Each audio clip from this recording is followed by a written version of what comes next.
এই পৃথিবী ভরা যদি থাকে সরিষা, আকাশ পর্যন্ত উঁচা, মাওলানা রুম আলাইহির রাহমা তিনি বলছেন, আর সপ্ত আকাশের উপরে থাকে যদি একটি ছোট্ট পাখি, ওই পাখিটা পৃথিবীতে এসে একটা দানা নিয়ে যাবে, 7 আকাশের উপরে রাখবে, 70,000 বছর বিশ্রাম করবে, আবার আসবে আর একটা দানা নিয়ে গিয়ে 7 আকাশের উপরে রেখে 70,000 বছর বিশ্রাম করবে। মাওলানা রুম বলেন, এমনি করে ওই পাখিটি 70,000 বছরের বিরতিতে একটা একটা দানা নিতে নিতে তামাম পৃথিবীর সমস্ত দানাগুলি যদি 7 আকাশের উপরে নেওয়া হয়েও যায়, তবুও আল্লাহ রাব্বুল আলামিন মানুষের জন্য যে পরকালের জীবন তৈরি করেছেন সেই জীবনের শেষ হবে না। কি বিশাল, কি জীবন যার কোনো শেষ নাই। শুধু বিচারের দিনটা হবে 50,000 সানা মিম্মা তাউদ্দুন। দুনিয়ার হিসাব মতে যে তোমরা গণো, এই গণনা মতে 24 ঘন্টার দিন, 7 দিনের সপ্তাহ, 30 দিনের মাস, 52 সপ্তাহের বছর, এইভাবে করে মাস দিন যেভাবে তোমরা গণনা করো, 50,000 বছর পৃথিবীর 50,000 বছর যত বড় লম্বা, কিয়ামতে শুধু বিচারের দিনটাই হবে এত বড় লম্বা। সুবহানাল্লাহ। সুতরাং সেই পরকাল, এই পরকালের উপরে বিশ্বাস, এটা হলো সবচেয়ে গুরুত্বপূর্ণ একটি বিষয়। কোরআনে কারিমে সম্ভবত এমন কোন পৃষ্ঠা নাই যেখানে সরাসরি অথবা আকারে ইঙ্গিতে পরকালের কোনো কথা বলা হয় নাই। সম্ভবত কোরআনে কারিমের এমন কোন পৃষ্ঠা নাই। কোরআনে কারিমের ভেতরে মওত, হাসর, জাহান্নাম, জান্নাত, তারপরে সিরাত, মিজান, মানাজির কিয়ামত ইত্যাদি, অর্থাৎ মৃত্যুর পরের জীবন সম্পর্কে আল্লাহ পাক কোরআনে যা আলোচনা করেছেন তা যদি এক জায়গায় করা যায়, তা অন্তত গোটা কোরআন শরীফের 1/3 10 পারার সমান হয়ে যাবে। এখন চিন্তা করেন বিষয়টা কতই গুরুত্বপূর্ণ, যার জন্য কোরআনে কারিমে এতটা বিরাট, কোরআনের 1/3 আল্লাহ পাক পরকাল সম্পর্কে আলোচনা করেছেন। খুবই গুরুত্বপূর্ণ বিষয়। এই পরকালের উপরে যারা ঈমান আনবে না, পরকালকে যারা বিশ্বাস করবে না, তাদের সম্পর্কে আল্লাহ পাক বলছেন, والذين كذبوا بآياتنا ولقاء الآخرة حبطت أعمالهم। পরকালকে যারা বিশ্বাস করবে না, আখিরাতের দিনের পরে যাদের ঈমান থাকবে না, যারা বিশ্বাস করবে না, তাদের জীবনের সমস্ত ভালো কাজগুলি আল্লাহ রাব্বুল আলামিন বরবাদ করে দিবেন। তাদের জীবনের কোনো কাজের কোনো মূল্য নাই, সমস্ত কাজগুলি নিষ্ফল, বেকার, যারা নাকি পরকালকে বিশ্বাস করবে না। পরকালের বিশ্বাসটাই হচ্ছে মানুষের জীবনের সবচাইতে নৈতিকতার মূল ভিত্তি। একটা মানুষের চরিত্র ভালো হওয়ার জন্য পরকালের বিশ্বাসটা সবচাইতে বড় জিনিস। মানুষ ভালো মন্দ, পরকালের দরকারটা কি? প্রশ্ন উঠতে পারে, পরকালটা না হলে কি হইতো? পরকালটা এই জন্য হবে, এই জন্য দরকার যে পৃথিবীতে মানুষ অনেক ভালো কাজ করে, আবার অনেক খারাপ কাজও করে, দুরকমই করে। যত ভালো কাজ করে, এই ভালো কাজের পুরস্কার পৃথিবীতে দেওয়া সম্ভব নয়। একটা মানুষ এত ভালো কাজ করলো, নামাজ পড়লো, রোজা রাখলো, হজ করলো, যাকাত দিল, তারপরে আল্লাহর দ্বীন প্রতিষ্ঠার জন্য কষ্ট করলো, জেল খাটলো, জরিমানা দিল, ফাঁসির মঞ্চে চড়লো, তার এত ভালো কাজের পুরস্কার এই পৃথিবীতে দেওয়া সম্ভব নয়। এজন্য এমন একটা সময় দরকার যেখানে এগুলির এই বিরাট একটা লম্বা সময় তাকে পুরস্কার দেওয়া যায়, সেজন্য পরকালের প্রয়োজন। আবার পৃথিবীতে এমন বহু লোক আছে যারা এত অন্যায় করে যে অন্যায়ের শাস্তি পৃথিবীতে এই সীমিত সময় দেওয়া সম্ভব নয়। যেমন দৃষ্টান্ত দিতে গিয়ে আমি বলি যে একটা মানুষ যদি একটা মানুষকে হত্যা করে, তাহলে আপনি তাকে ওই একটা হত্যার বিনিময়ে তাকেও আপনি হত্যা করলেন, তাকেও ফাঁসি দিয়ে দিলেন, কিন্তু একটা মানুষ যদি লক্ষ লক্ষ মানুষ হত্যার কারণ হয়, একটা মানুষ যদি অনেকগুলি মানুষ মারে, তাহলে অনেকগুলি মানুষ মারার শাস্তি তো একটা জীবনের উপরে আপনি দিতে পারেন না। তাকে তো, তার জীবন তো একটাই। তার জীবন কয়টা? একটা গুলি করলেন, ফাঁসিতে দিলেন, তার একটা জীবন গেল।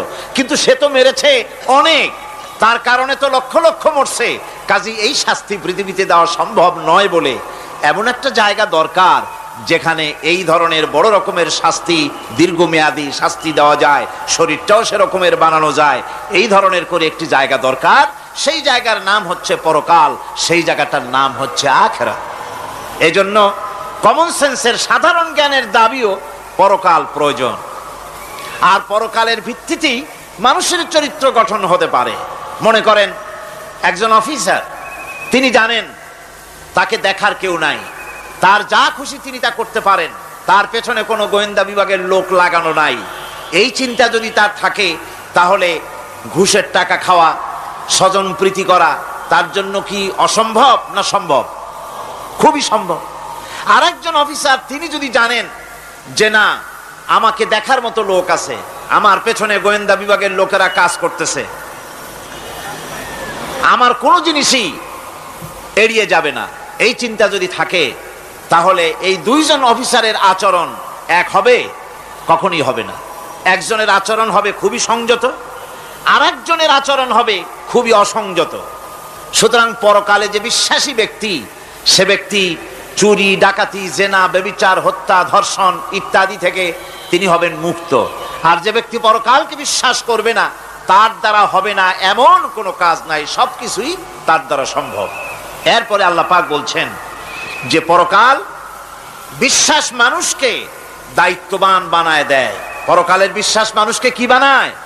দায়িত্ববান বানায়। যেহেতু তোমারে তো খালি খালি সৃষ্টি করা হয় নাই।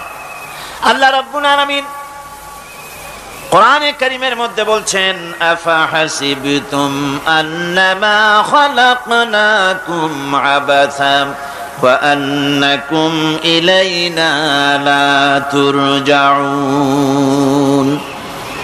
লোকেরা কি ভেবেছে? তোমরা কি এটাই মনে করেছো যে আমি তোমাদেরকে এমনি এমনি সৃষ্টি করেছি আর তোমাদেরকে আমার কাছে ফিরে আসতে হবে না? এটাই কি ভেবেছো তোমরা? তোমাদেরকে সৃষ্টি করা হয়েছে এবং তোমাদেরকে আমার দরবারে সকলকেই ফিরে আসতে হবে।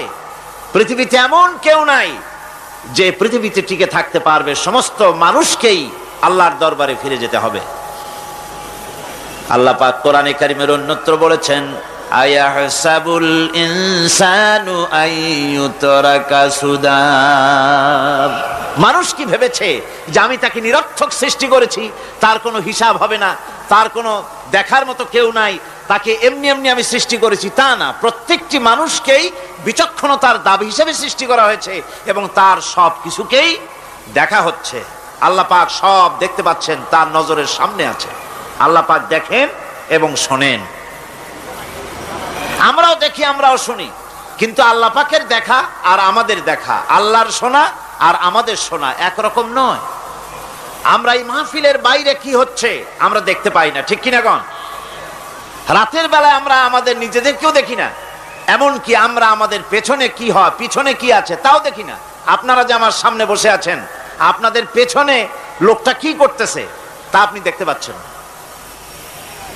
মেঘ হলে মেঘের উপরে কি হয় দেখতে পাই না, কুয়াশার মধ্যে দেখতে পাই না, গাছের আড়ালে কি দেখতে পাই না, পাহাড়ের আড়ালে কি দেখতে পাই না। তারপরে শোনার ব্যাপারে একটা নির্ধারিত এলাকার আওয়াজ আমাদের কানে আসে, এর বাইরের কিছু আমরা শুনতেও পাই না। আল্লাহ রাব্বুল আলামিনের কি এরকম অবস্থা নাকি? কি বলেন, এরকম অবস্থা? আল্লাহ সব দেখতে পান, সব শুনতে পান, এমন তার চোখের সামনে কোন অবস্ট্রাকশন নাই, তার চোখের সামনে কোনো জিনিস অন্তরায় হয়ে দাঁড়াতে পারে না। কেউ কোনো জিনিস তার চোখের সামনে বাধার সৃষ্টি হতে পারে না। তাকে কেউ দেখতে পারে না, কিন্তু তিনি সবাইকে দেখতে পান। লা তুদরিকুহুল আবসার,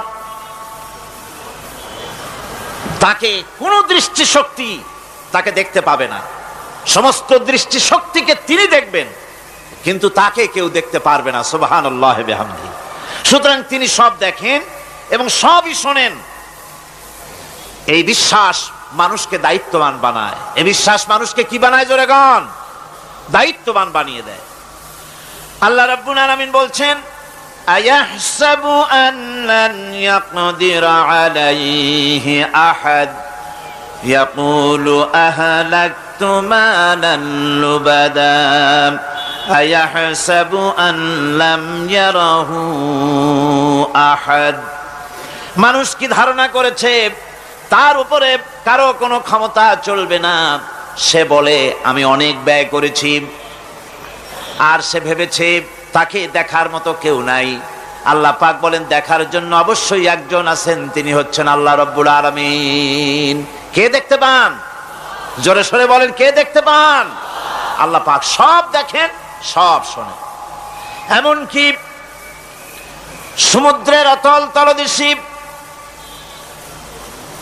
কোন পাথরের সাথে লাগানো, বালু কণার সঙ্গে লাগানো ছোট্ট একটি পোকা, যা মাইক্রোস্কোপ যন্ত্র ছাড়া দেখা যায় না, এমন ছোট্ট পোকাটিও যদি চিৎকার মারে ক্ষুধার যন্ত্রণায় বা পেটের যন্ত্রণায় বা কষ্টে পড়ে কোনো চিৎকার যদি মারে, সমুদ্রের কেউ শোনার কথা নয়, জমিনের উপরে কেউ শোনার কথা নয়, অন্তরিক্ষের কারো শোনার কথা নয়। আল্লাহ রাব্বুল আলামিন বলেন, সেই ক্ষীণ আওয়াজটুকুনো তোমার আল্লাহ পাক শুনতে পান। সব তিনি শুনতে পান এবং দেখতে পান, তার চোখের সামনে সব রয়েছে। সুতরাং আসল কথা হচ্ছে, মানুষেরা পরকালের চাইতে দুনিয়ার গুরুত্ব দেয় বেশি। বাল তুসিরুনাল হায়াতাদ দুনিয়া ওয়াল আখিরাতু খায়রুন ওয়া আবকা। তোমরা পার্থিব জীবনকে অগ্রাধিকার দিয়েছো, আর পরকাল হচ্ছে উত্তম এবং স্থায়ী। পরকাল হচ্ছে উত্তম। পৃথিবী একটা নিকৃষ্ট জায়গা, একটা ছোট্ট জায়গা পৃথিবী। এটার আরবি হচ্ছে কি বলুন তো? পৃথিবীর আরবি কি? দুনিয়া।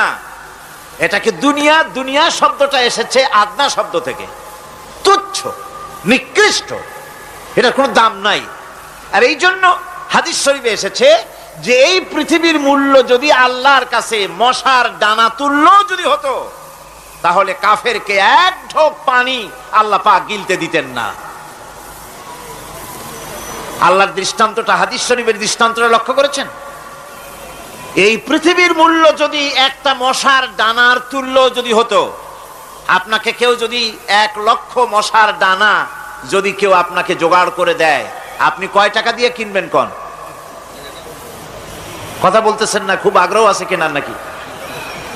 4 আনা দিও, 4 পয়সা দিও আপনারা কেউ কিনবেন না, যেহেতু মশার ডানা 10 কোটি ডানা আনি জোগাড় করে দেন না, ওদি করবোটা কি?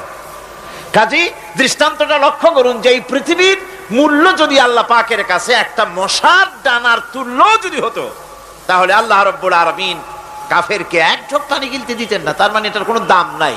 তো যেটার দাম নাই সেটার দাম আমরা খুব বেশি দিয়েছি। আর পরকাল হচ্ছে স্থায়ী, চিরস্থায়ী জায়গা। সেই চিরস্থায়ী জায়গার আমরা মূল্য দেই নাই। যেমন আমরা দেহের মূল্যটা বেশি দেই, আত্মার মূল্যটা কম দেই। দেহটারে সাজাই বেশি। এই দেহটার জন্য দেখছেন অবস্থা, শীতকালে কত ক্রিম মাখে, পায়ে ভ্যাসলিন মাখে, মুখে ক্রিম মাখে, হাতে জেলি মাখে, তারপরে ঠোঁটে আরো কিছু মাখে, এরপরে এতগুলি মাইখা তারপরে জামা কাপড় সেন্ট আতর কত কিছু সমানে মাখতে থাকে শরীরের জন্য, এত যত্ন। তারপরে ভুরি ভোজন পাইকারি দরে খায়, জনমের মতো খায়। খাওয়ার চোটে পেট যায় একদিক, পাছা যায় আর একদিক, মাথা যায় আর একদিক, আস্তে আস্তে দুমবার সাইজ হয়ে যায় মানুষের বডিটা। যেই শরীরটার কোনো দাম নাই, কোনো মূল্য নাই। আপনারা সত্য করে বলেন, দামটা কার? শরীরের দেহের দাম বেশি না আত্মার দাম বেশি? কোনটার দাম? কার দাম? আত্মাটার দাম বেশি। এটা মুখ দিয়ে বললেন, কিন্তু আসলে মনের কথা হইলে আত্মারে আপনারা কিছু খাইতে দিতেন। আত্মাকে তো কিছু খেতে দেওয়া হয় না, দেহটারই। আত্মাটার দাম যদি বেশি না হবে, মানুষ মরে গেলে পরে যায়টা কি? চোখ আছে, কান আছে, মুখ আছে, হাত আছে, পা আছে, সবই তো রয়ে গেল। গেলটা কি? কি যাওয়ার কারণে? প্রাণের সন্তান, কলিজার টুকরা সন্তান বলে, মা বাবার কাছে আমার যেতে ভয় করে। ছোট্ট বাচ্চা বাবার কাছে যেতে চায় না, প্রাণীদিকা স্ত্রীও যেতে চায় না। মা বাবা আত্মীয় স্বজন সবাই বলে, তাড়াতাড়ি বিদায় করো, তাড়াতাড়ি বিদায় করো। কি যাওয়ার জন্য? কি ছিল মূল্যবান জিনিস? আর ওইটা যাওয়ার জন্যই পরিণতি হলো, সেটার নাম হলো রুহু। যে আত্মাটার বেশি মূল্য, সেইটার মূল্য মানুষেরা দেয় না। এই আত্মাটা কি জিনিস? আল্লাহ পাক নবীর কাছে প্রশ্ন করা হয়েছে রূহ সম্পর্কে, আল্লাহ তার জবাব দিয়েছেন, ওয়াইয়াস আলুনাকা আনির রূহ কুলির রূহু মিন আমরি রাব্বি। নবী হে, আপনাকে প্রশ্ন করা হয় রূহ কি জিনিস, আপনি বলুন এটি হচ্ছে আল্লাহর হুকুম। আল্লাহর একটা হুকুম মানুষের ভিতরে কাজ করে, এটা এতই গুরুত্বপূর্ণ। ওটা থাকলে আমরা বাঁচি, ওটা না থাকলে আমরা মরে যাই। এখন যেটার গুরুত্ব বেশি সেটাতে খাইতে দেই না, সেটার জন্য কোনো যত্ন নাই, খোঁজ নাই, খবর নাই। সকালবেলায় ব্রেকফাস্ট, নাস্তা, লাঞ্চ, ডিনার, বিকালের চা, ফল ফলারি, কোনো জিনিসের অভাব নাই, সমানে খায় আর সমানে শরীরটারে বাঁচায়। আর যেটার কারণে বডিটা বাঁচে তার কোনো খোঁজ খবর নাই, ওটারও কিছু খাবার দিতে হবে। ওটারে কি খাওয়াবেন? ওটাই কি ফুলকপি খাবে? শীতের দিনে লাল শাক খাবে?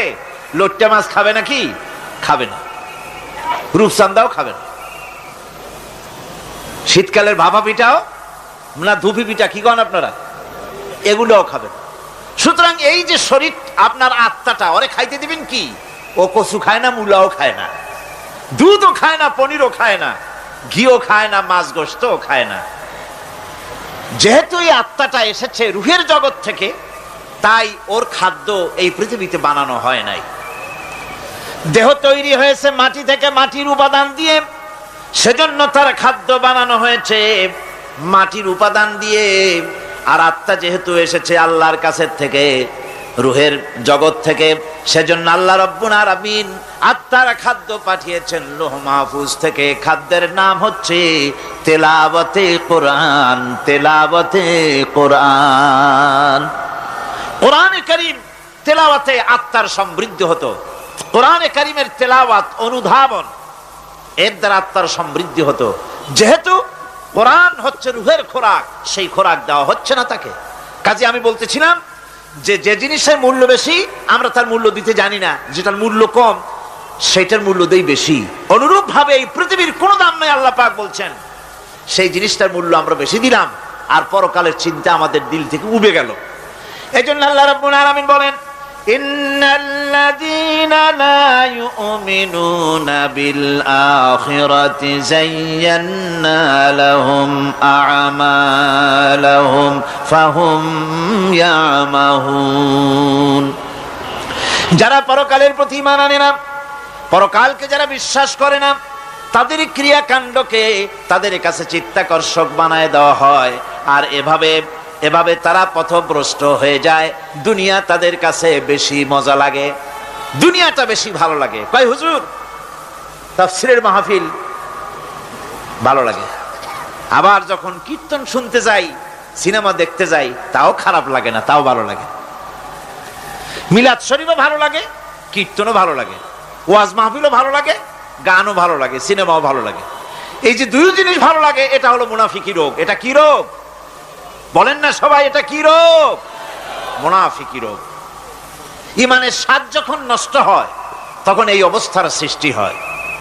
বিষাক্ত সাপ যখন মানুষকে দংশন করে, রাতের অন্ধকারে বিষাক্ত সাপে মানুষকে দংশন করেছে, ওঝা আনা হলো। ওঝা এসে সর্বপ্রথম টেস্ট করবে যে সাপটা কি বিষাক্ত না এমনি সাধারণ সাপে তাকে দংশন করেছে, সাপটা কি ধরনের। এটা টেস্ট করার জন্য সাপে কাটা রোগীর মুখে ওঝা মুখের মধ্যে খুব ঝাল মরিচ অথবা লবণ এটা দেয়। দিলে পরে সে যদি বলে পানি পানি লাগে, খুব ঝালওয়ালা মরিচ কিন্তু মুখে পানি পানি লাগে, বুঝতে হবে বিষাক্ত সাপে কামড়িয়েছে। আর যদি ঝালকে ঝাল বলে, লবণকে লবণ বলে, তিতকে তিতো বলে, তাহলে বোঝা যাবে বিষাক্ত সাপে কামড়ায় নাই। তো বিষাক্ত সাপের প্রধান আলামত হলো এই, বিষাক্ত সাপে যখন মানুষকে কাটে তখন তার প্রথম বিষক্রিয়া হচ্ছে তার রক্তকে জাম করে দেয় আর জিহ্বার স্বাদকে নষ্ট করে দেয়। এই পৃথিবীতে যত বিষাক্ত সাপ আছে সবচাইতে মারাত্মক আর বিষাক্ত সাপ হচ্ছে শয়তান। সবচাইতে বিষাক্ত সাপ কি? এই শয়তান যাকে ওয়াসওয়াসা দেয়, শয়তান যাকে দংশন করে, শয়তান যারে ফুটবল বানাতে পারে, সর্বপ্রথম তার ঈমানের স্বাদ নষ্ট করে দেয়। তখন আখিরাত ভালো লাগে না, তখন মসজিদ ভালো লাগে না, তখন ওয়াজ মাহফিল ভালো লাগে না, তাফসির মাহফিল ভালো লাগে না, তখন সিনেমা পছন্দ হয়, গান পছন্দ হয়, মেলা পছন্দ হয়, সাংস্কৃতিক অনুষ্ঠান, নাচ, উল্টোপাল্টা কাম, এই সমস্ত পছন্দ হয়। আল্লাহর ইসলাম ভালো লাগে না, পছন্দ হয় না। আল্লাহ পাক বলেন, পরকালকে যারা অস্বীকার করে তাদের মনের তাদের জন্য এই দুনিয়াটাকেই তাদের সামনে চিত্তাকর্ষক, তাদের ক্রিয়াকাণ্ডকে চিত্তাকর্ষক করে দেওয়া হয়, আর এর ভেতরেই তারা পড়ে থাকে। ফলে এই সব পরকালে অবিশ্বাসী লোকগুলি অহংকারী হয়। তারা কি হয়? আল্লাহ পাক বলেন, ফাল্লাযীনা লা ইউমিনুনা বিল আখিরাতি কুলুবুহুম মুনকিরাতুন ওয়া হুম মুস্তাকবিরুন। পরকালের প্রতি যারা ঈমান আনে না, পরকালকে যারা বিশ্বাস করে না, তাদের মন সত্য কথাকে অস্বীকার করে, আর এই লোকগুলি অহংকারী হয়ে যায়, ধরাকে সরাক জ্ঞান করে। কি হনুরে এই অবস্থার সৃষ্টি হয়ে যায়। সে মনে করে যে পৃথিবী আমার, উলট পালট করে দে মা, লুটে পুটি খাই। পরকালে বিশ্বাস নাই, যা খুশি সে তখন তা করতে থাকে এবং অহংকারী হয়ে যায়। পরকালীন জীবনের অস্বীকৃতি আজকে নতুন কিছু নয়। আজও এক শ্রেণীর লোক আছে যারা বলে পরকাল বলে কিছুই নাই। আল্লাহ সম্পর্কে বলে দেয়ার ইজ নো গড, স্রষ্টা বলতে কিছু নাই। পরকালকেও বিশ্বাস করে না এমন লোক আমাদের দেশে আছে কিনা? কোন জোরে কোন আছে কিনা? যথেষ্ট তৈরি হয়েছে এবং বর্তমান সময় বেশি তৈরি হয়েছে। অতীতের কোন সময় ইসলাম আর মুসলিম সেন্টিমেন্ট এত আহত হয় নাই যত এই কয়েক বছরের মধ্যে হয়েছে, ঠিক কিনা? পরকালকে অস্বীকার করেছে, কোরআন শরীফকে আগাগোড়া সংশোধনের কথা বলেছে, আল্লাহকে মিথ্যাবাদী বলেছে। নাউজুবিল্লাহ পড়েন না কেন? নাউজুবিল্লাহি মিন যালিক। আল্লাহকে মিথ্যাবাদী বলা হয়েছে, কোরআনের সংশোধনের দাবি উঠেছে। মাদ্রাসার ভেতরে ডাকাত দুষ্ট পয়দা হয় বলা হচ্ছে। এভাবে করে তারা আল্লাহকে অস্বীকার করেছে, কোরআনকে অস্বীকার করেছে, পরকালকে অস্বীকার করছে। পরকালকে সেই অতীতের যুগের কাফেররাই অস্বীকার করে নাই, বর্তমান যুগেরও এক শ্রেণীর লোকেরা, তারা আবার মুসলমান নামধারী, নাম মুসলমানি নাম লাগানো আছে, পরকালকে তারা অস্বীকার করছে। এদের ভিত্তি হচ্ছে এই, তারা বলে ইন হিয়া ইল্লা হায়াতুনাদ দুনিয়া ওয়া মা নাহনু বিমাবউসিন। তারা বলে এই দুনিয়ার জীবনটাই একমাত্র জীবন, এই দুনিয়ার জীবনই হলো একমাত্র জীবন, আমরা আর উঠবো না পরকালে। পরকাল বলে কিছুই নাই, পরকাল বলে কোনো জিনিস নাই, আমাদেরকে কিয়ামতে আল্লাহর দরবারে ওঠা লাগবে না। সুতরাং তারা ওমর খৈয়ামের মুরিদ হয়ে যায়। তারা বলতে থাকে, এই বেলা ভাই মদ খেয়ে নাও, কাল নিশীতের ভরসা কই, চাঁদনি জাগিবে যুগ যুগ ধরি, আমরা তোমার রবনাশ হই। যত পারো মদ খাও, নগদ যা পাও হাত পেতে নাও, বাকির খাতায় শূন্য থাক। দূরের বাদ্য কিলাপ শুনে মাঝখানে যে বেজায় ফাঁক। কোথায় কিয়ামত আর কোথায় পরকাল, কোথায় বিচার, কোথায় হাসর, কোথায় সিরাত, কোথায় মিজান, আর মাঝখানে টাটকা সুখগুলো ছাড়িয়ে দেবে একটা কথা, মাঝখানের এই টাটকা সুখগুলি গ্রহণ করো, মজা করো। এই সব শিক্ষা দেওয়া হয় ওই সেকুলার শিক্ষা ব্যবস্থার মাধ্যমে কলেজে এবং বিশ্ববিদ্যালয়গুলিতে, যার কারণে পরকালের বিশ্বাস নাই বলে এমন কোনো কাজ নাই যা তারা করতে পারে না। এই মাত্র কয়েক মাস দেড়েক আগে রাজশাহী ইউনিভার্সিটিতে যে কাণ্ডটা ঘটে গেল, মনে আছেন আপনাদের? পত্রপত্রিকায় আপনারা পড়েছেন। এবং আমি রাজশাহীতে গিয়ে সেখানে প্রত্যক্ষদর্শী যারা দেখেছে তাদের মুখে শুনেছি, শিক্ষাবর্ষ সমাপন করেছে যে সব ছাত্র ছাত্রীরা, তারা র্যাগ ডে উদযাপন করছে। র্যাগ ডে উদযাপন যেদিন করবে সেই দিনে তারা উচ্ছৃঙ্খল কাপড় চোপড় পরেছে, ছেলেরা এবং মেয়েরা উভয় এমন ভাবে কাপড় পরেছে যে কাপড় দ্বারা তারা শরীরের গোপন অঙ্গগুলি দেখা যায়। এরপরে আজেবাজে চিৎকার দিয়েছে, আজেবাজে স্লোগান দিয়েছে, গাধার মতো, কুকুরের মতো, শিয়ালের মতো তারা ডেকেছে। আমি বুঝি না চিন্তাধারা কেমন দেউলিয়া হয়ে গেল। শিক্ষাবর্ষ বিশ্ববিদ্যালয়ের সর্বোচ্চ শিক্ষাঙ্গন থেকে লেখাপড়া শেষ করে বেরোচ্ছে, যাওয়ার সময় তারা বিশ্ববিদ্যালয় থেকে কুকুরের ডাক দিল। শিয়ালের ডাক দিল, ছাগলের ডাক দিল। কি প্রমাণ করতে চাইলো? যে 16 বছর লেখাপড়া করে বিশ্ববিদ্যালয়ের অঙ্গন পেরিয়ে গোটা জাতির জন্য ছাগল হয়ে আমরা আবির্ভূত হচ্ছি, অথবা কুকুর গরুর ভূমিকায় আমরা আবির্ভূত হচ্ছি। নাউযুবিল্লাহি মিন যালিক। এরপরে মিছিল শেষ করলো, সন্ধ্যাবেলায় শুরু হলো সাংস্কৃতিক অনুষ্ঠান। বিদ্যুৎ কর্তৃপক্ষের সঙ্গে বোধহয় লাইন করা ছিল। সন্ধ্যা 7:30টার সময় মঞ্চ তৈরি আছে, গান হচ্ছে, আনন্দ ফুর্তির শেষ নাই। সামনে সব মেয়েরা বসা, যারা দিনের বেলা ওই ধরনের কাপড় চোপড় পরে ছেলেদেরকে উস্কায়েছে, ছেলেগুলিও তাদেরকে উস্কায়েছে। মাঝখানে তারা বসা, চতুর্দিকে ছেলেরা দাঁড়ানো। হঠাৎ করে লাইট বন্ধ হয়ে গেল, বিদ্যুৎ চলে গেল। এখন সাংস্কৃতিক অনুষ্ঠান কি কায়দায় হচ্ছে, কত প্রকার হচ্ছে, কিভাবে হচ্ছে? নাউযুবিল্লাহি মিন যালিক। পুলিশেরা বলেছে বিদ্যুৎ যখন এলো, মেয়েগুলিকে অনেক মেয়ে পাওয়া গেছে, কাপড় নাই, পেটিকোট নাই, উলঙ্গ।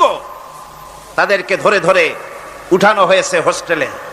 পরের দিন সকাল বেলায় মাঠ ভর্তি ভাঙা কাচের চুড়ি, ভ্যানিটি ব্যাগ, চশমা, কাপড় চোপড় ছিড়িয়ে ছড়িয়ে চতুর্দিকে পড়ে আছে। এই হলো শিক্ষা। নাউযুবিল্লাহি মিন যালিক।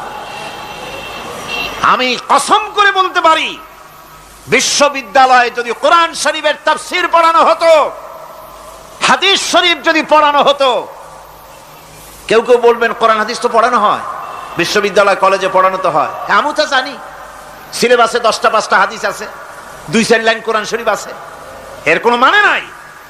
মাদ্রাসায় যেমন পড়ানো হয় 30 পারা কোরআনের তাফসীর, রাসূল করিম সাল্লাল্লাহু আলাইহি ওয়াসাল্লামের হাদিস যেমন পড়ানো হয়, এইভাবে করে যদি বিশ্ববিদ্যালয়ে কোরআন হাদিস পড়ানো হতো, আল্লাহর কসম বাংলাদেশের বিশ্ববিদ্যালয়গুলি গোটা জাতিকে চোর, গুন্ডা, বদমাশ, ডাকাত উপহার দিত না, উপহার দিত শাহজালাল।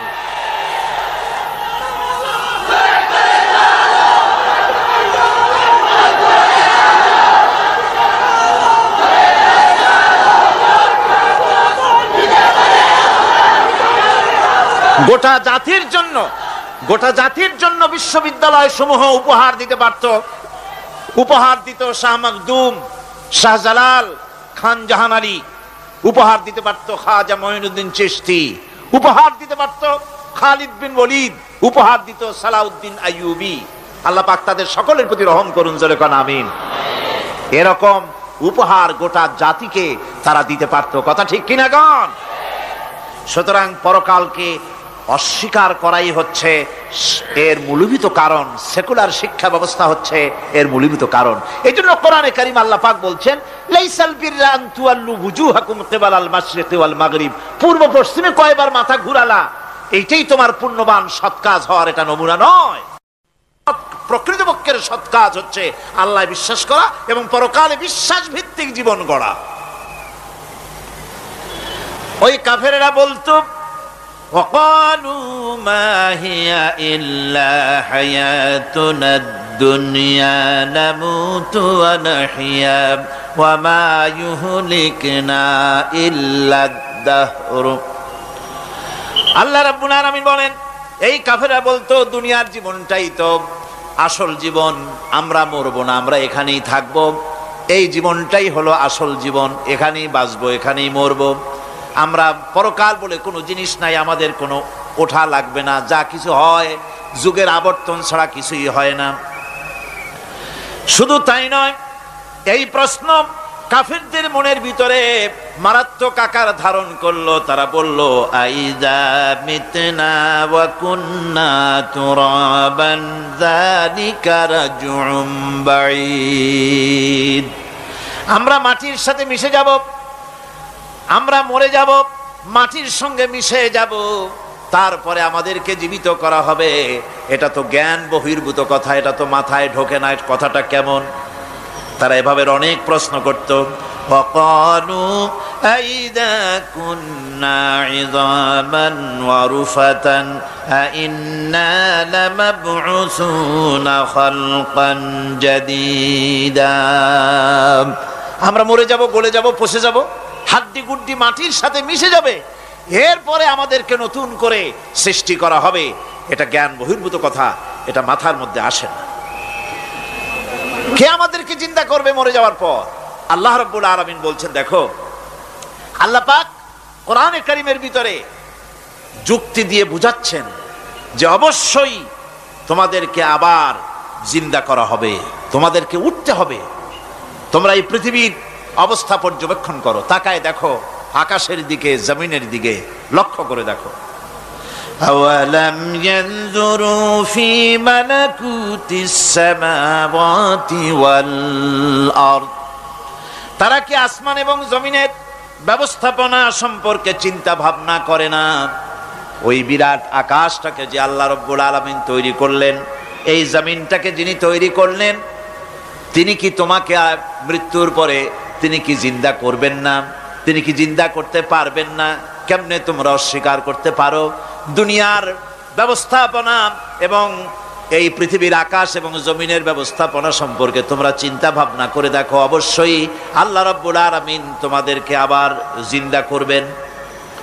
وَكَأَيٍّ مِّنْ آيَاتٍ فِي السَّمَاوَاتِ وَالْأَرْضِ يَمُرُّونَ عَلَيْهَا وَهُمْ عَنْهَا مُعْرِضُونَ।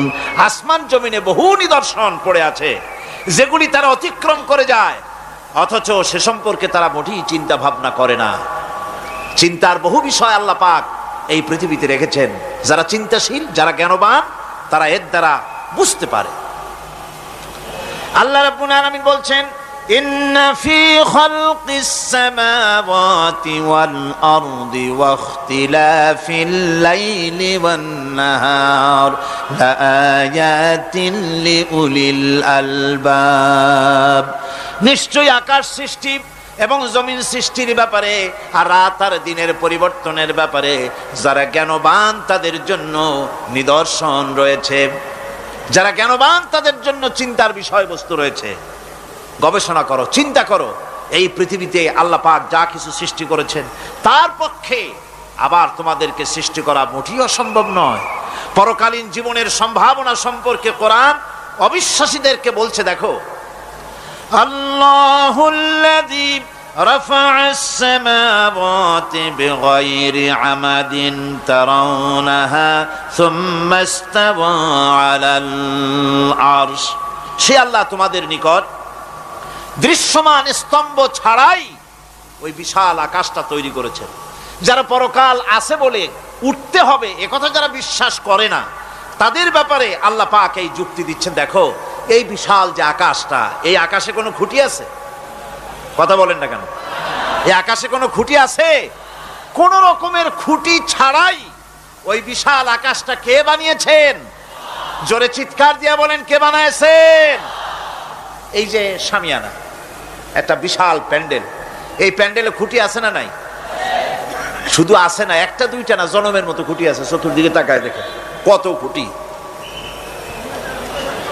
এতটুকু একটা শামিয়ানায় শত শত খুঁটি লাগতেছে। কাপড়টা ধারণ করবে বলে, কি ধারণ করবে? কাপড়। আর অত বড় বিশাল আকাশ, সেই আকাশটার কোনো খুঁটি আছে?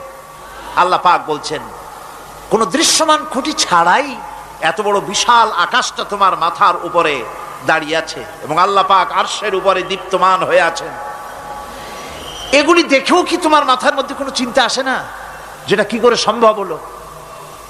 অনেকে তো এমন আছে শিক্ষিত লোক, তারা আবার বলে কি, কয় যে না আকাশ বলে কিছু নাই, ওই অনেক দূরে তো সেই জন্য নীলে নীলে দেখা যায়, আসলে কিছু নাই। আকাশ, কোরআনে কারীমের মধ্যে আকাশ সম্পর্কে যে কথা বলা হয়েছে, বিশাল, যার কোনো কুল নাই, কিনারা নাই, মহাশূন্য। আমি সামনে বলবো আকাশ সম্পর্কে কথা আসতেছে। আল্লাহ পাক বলছেন, দেখো ওই বিশাল আকাশটাকে আমি সৃষ্টি করে রেখেছি, কোনো খুঁটি লাগাই নেই। তোমার মতো একটা ছোট্ট মানুষ সৃষ্টি করেছি, মরে যাওয়ার পর মাটির সাথে মিশে যাবা, আবার তোমাকে যে আমি উঠাবো, এ ব্যাপারে তোমার চিন্তার মধ্যে দুর্বলতা আসলো কেন যে সেই আল্লাহ রাব্বুল আলামিন তোমাকে উঠাতে পারবেন না? وسخر الشمس والقمر كل يجري لأجل مسمى। তিনি চন্দ্র সূর্যকে আজ্ঞাবর্তী করেছেন, প্রত্যেকেই তার নির্দিষ্ট সময় সীমা মতো চলাফেরা করতেছে। তুমি তো ছোট একটা মানুষ, অত বড় বিশাল সূর্যটা, বিরাট চন্দ্রটা সব গতিমান, আল্লাহর হুকুমে সব চলাফেরা করতেছে, কথা ঠিক কিনা?